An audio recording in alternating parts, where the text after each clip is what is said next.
Good morning, everyone. Again, I'm Dawn Kimble-Vance, and welcome to the second day. I am going to just talk through the touch points of when you'll hear from the RPMs through the lifespan of your ANDA.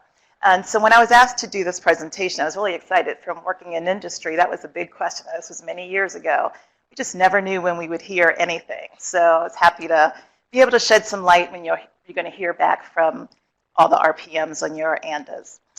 So before I get into the meat of the discussion, I'd like to kind of know who in the audience and online as well as in the room, where the majority of your ANDAs are in the review process. So for everyone that's online and in the room, by show of hands, let's see, I can't read that small print, but so for the first comment, will we be starting soon? We're going to submit an ANDA soon. Are we early in the review cycle, maybe 1 to 3 months? Are we later in that first review cycle, maybe after month 4? Are we in our second review cycle, meaning that we've received a CR letter? Have you completed the bulk of your ANDAs? Or no ANDAs planned right now? So for A, let me see a show of hands. Who's going to be starting to submit their ANDA soon? Okay, we have 1. And so for B, who's early in their first review cycle of their ANDAs? Okay. Who's in the latter half of their first cycle review? Okay.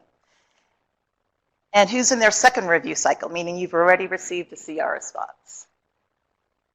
Okay. We are kind of all over the map. And then who has completed bulk of their ANDAs already? Okay, great.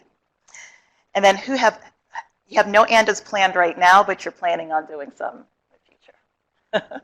Okay, great. Okay, well, that'll help me guide the discussion and how deep we'll go.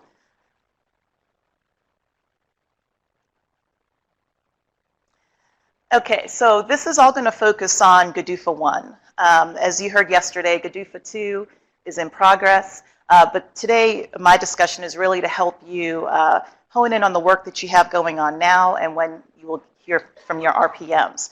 So you've submitted your ANDA, you have your filing acknowledgement letter from DFR. Very exciting time to get that acknowledgement letter. And then what happens next? When am I going to get contacted? What's going to happen? So the source of everything I'm going to share with you today is in the 2012 commitment letter, and it's also in the Manual of Policies and Procedures of 2012, Manual Policy Procedures 5200.3 Revision 1. So you can research everything on there, but we'll pull out a couple of key points. This is way too confusing to go through, but I do want to point you to the icons at the very top of the page. You'll see a computer and a phone. Those are touch points when you will hear from the RPM, either by a phone call or you'll get an email. So what happens first? The filing acknowledgement letter is drafted, and before you actually get your letter, the Division of Project Management is notified that there is an ANDA that is acceptable and is now ready for the review process. That happens about month 2, about day 45 to month 2. So when we as RPMs, we get the actual ANDA, we confirm that all the right disciplines are notified. The way filing wraps up their review, all disciplines are notified. We just go in and double check to make sure. So different dosage forms, they don't need all disciplines to review them, and others might need some additional review. And as RPMs, we also note any prioritization factors, if it's on the drug shortage list, if it's a PEPFAR drug, if it's first generic, any other special circumstances such as REMS, we note all that. And then once we have a good understanding of your ANDA, you'll get a call from us introducing ourselves. It'll be a call or an email. And you'll have our phone number and email so you can kind of use us as your first line of defense for any questions.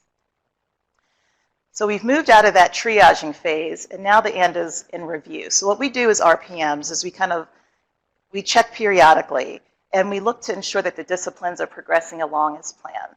If there are anything that is slowing down, we kind of get in touch with the disciplines, see if there's anything that's going to stop the review from meeting its actual target goal date, its target action date or goal date. The really encouraging piece, too, that we've started in the past couple of years are biweekly leadership reviews of all ANDAs. So and these are very high-level reviews, but we really do get to meet together twice a week, every 2 weeks, to check to make sure if ANDAs are on track or off track. And if they're off track, then we try to work with different disciplines to see if we can shift resources or increase the ability for us to meet the target action date or goal date. Somewhere along the review, either 6 months prior or 3 months prior to your target action date or your goal date, you will receive an email or phone call from your RPM stating that we are on track to meet the target action date or we're off track. And typically, we don't have to make these many often, as you saw from the data that Ted shared yesterday, but you might get a missed goal date call as well. And we hate to make these, but we also realize they're very necessary if we're going to miss a goal date. So we don't want you to be surprised. We'll share that with you. The other piece that we tend to try to pay attention to is how often you call us for status updates. So you may not receive a call saying, hey, we're on track. That's probably because you have reached out to us and asked for a status on your ANDA application. And we'll give you the status of all the disciplines and where they are in the review process. Okay, so the review is done. The ANDA's moving along to that last phase of an action package being prepared. And so there's one of 3 options that'll happen. You'll have a full approval, a tentative approval, or a CR letter. So with this first round, let's assume we're going to get a full approval and or tentative approval. So the RPM at that point is going to generate this action package. We review all the discipline documents, all the reviews, and we determine if a full approval or tentative approval is going to be granted. And as you know, tentative approvals will be based on the patent or exclusivity situation of that ANDA. So once we're in the clearance phase of an ANDA package preparation, you will get a phone call from your RPM about 2 to 4 weeks out, which will say an action letter is being prepared, it's in the clearance phase, and we'll be in touch. And then once you have that final signature, we will call you again to let you know it is approved, and you will get a courtesy action letter before it's mailed to you. In the event you do get a tentative approval, there's some things you need to do on your part that's really helpful for us as RPMs. So get your tentative approval letter. In the letter, it will indicate when your ANDA is ready for full approval. So 90 days prior to that date, you should request final approval. And you have to actually submit that to the FDA, or nothing will happen. Sometimes you might get a phone call, but typically it's on the applicant to contact us to request final approval. Make sure that request for final approval includes any RLD labeling updates, any guidances that may have been issued, any litigation updates. Please make sure all that's included in your request for final approval. You'll get a contact from your RPM, and we'll indicate the date that we anticipate. Make sure that hasn't changed, and you'll hear from us on that. Now, I do want to share the life of the ANDA is pretty long. So our goal, when that RPM is first assigned at that triaging phase, the plan is for that RPM to stay with that ANDA throughout the lifetime of that ANDA. So it's an easy point of contact for everyone. And you don't have to find out who's has my ANDA right now. Now, for various reasons, people might change departments or positions. People might be on leave. You will always still have access to your ANDA.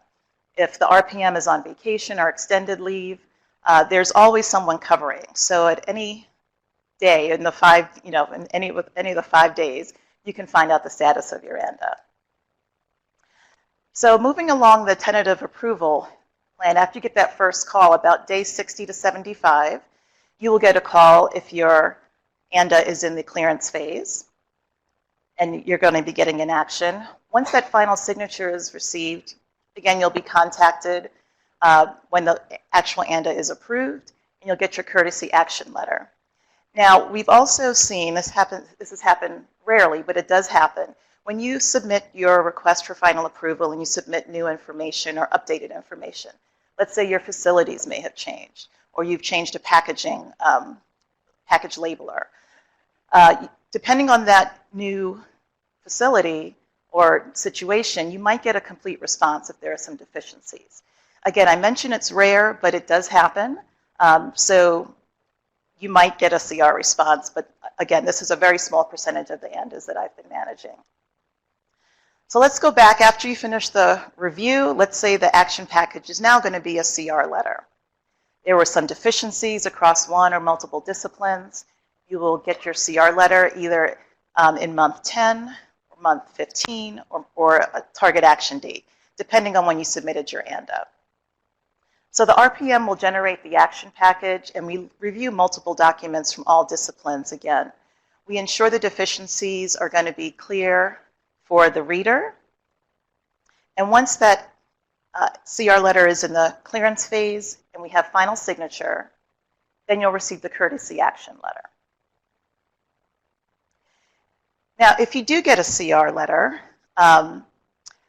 once you'll have a year to respond back, then you will send your CR response letter back to us, and that same RPM will be assigned to the ANDA. So right at that 1 month, we check the response that you send to us. We also go back and check it against the CR letter that you received and make sure that everything was addressed. If not, we'll have to send it back to you to make sure everything is addressed in the CR response. Once we're sure that it's a complete response to our letter, we'll give you a TAD reset notification of your new target action date, or you'll get a goal acknowledgement letter.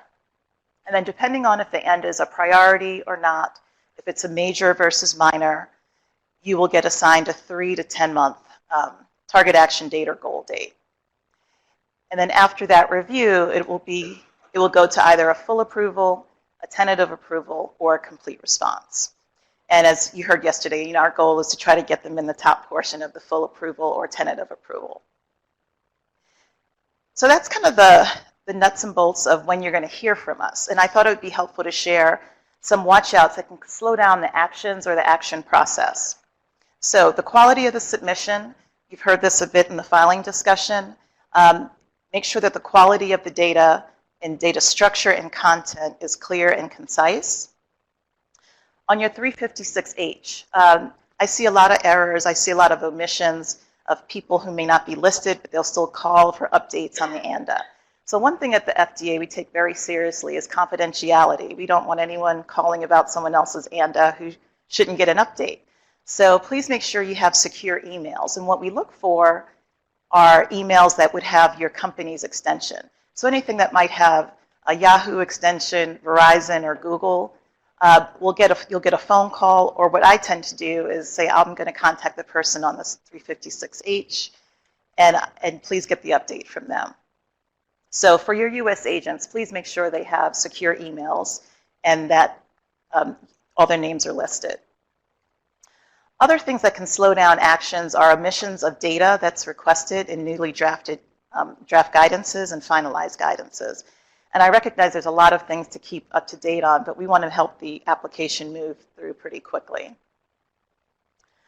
Other items are RLD labeling updates. So throughout the life cycle of your ANDA, the RLD may update their labeling. If you happen to be in a closed cycle, meaning you've received your CR letter or a TA letter, hold on to your RLD labeling update until you submit your CR response or your request for final approval. It will be deferred at that point, and we'll review everything once we open the project back up. Please update us on litigation outcomes. Now, we want those whenever you have a litigation outcome, because what that'll do, that could change your full approval date. Other things that can slow down an action is contacting the disciplines unprompted. And what I mean by that, if you have not received an IR, but yet you're still calling your OPQ contact or your bioequivalence contact, that could slow them down. And the whole preface of GDUFA was to let the reviewers review. We brought on a lot of project managers to really help be your first line of contact, and we can help get the information for you. And the last piece, and this is fairly new, and Marika touched on it yesterday, about the MMA final rule. It's the Medicare Prescription Drug Improvement and Modernization Act. So what that is CFR 314.96D. In October, the rule was finalized, And any amendment that is submitted after December 5th of 2016 will need to address this. So many of you may have, if you currently have ANDAs with us, will have to submit that with all of your amendments that you submit back to the FDA. Some other helpful tips. I've said it again, customer service, we're here for you. Hopefully you've seen a change in our communication and transparency over the past couple of years. We have about 45 plus RPMs that handle all of the work, and we really are here to help answer questions. I put in a link for you so that you'll have the organization chart of the RPMs. You have our TLs and supervisors as well, all the way up through our director. So that will be for your reference. So also, to ensure questions and comments are part of your permanent record, please make sure you enroll your RPM. I get a lot of emails with very technical information about reformulation, or maybe should I place certain bio studies. Those are things I really don't want to answer in an email because that needs to be part of a permanent record. If I were to move on to another area or another division, my emails don't travel with me. So therefore, you want to make sure it's part of the life cycle of your ANDA. Another piece, we recognize a lot of imports are required. So there's a PLAIR process, which is the pre-launch activities and importation request. I've included that link as well, but make sure you allow 60 days for imports. And that's the email that you would actually have to go and submit to. So that's it, just the summary points. So whether or not you contact, let's say you submit your ANDA, you get your filing acknowledgement letter, and you never ever contact the FDA to see the status, you will be contacted at least 5 times unprompted by the RPM throughout the life cycle to let you know, to introduce themselves, to let you know the status, if things are moving well and on time. And that, I believe, is it. Thank you. So I will be back for the panel in the afternoon, late morning, and thanks for your attention.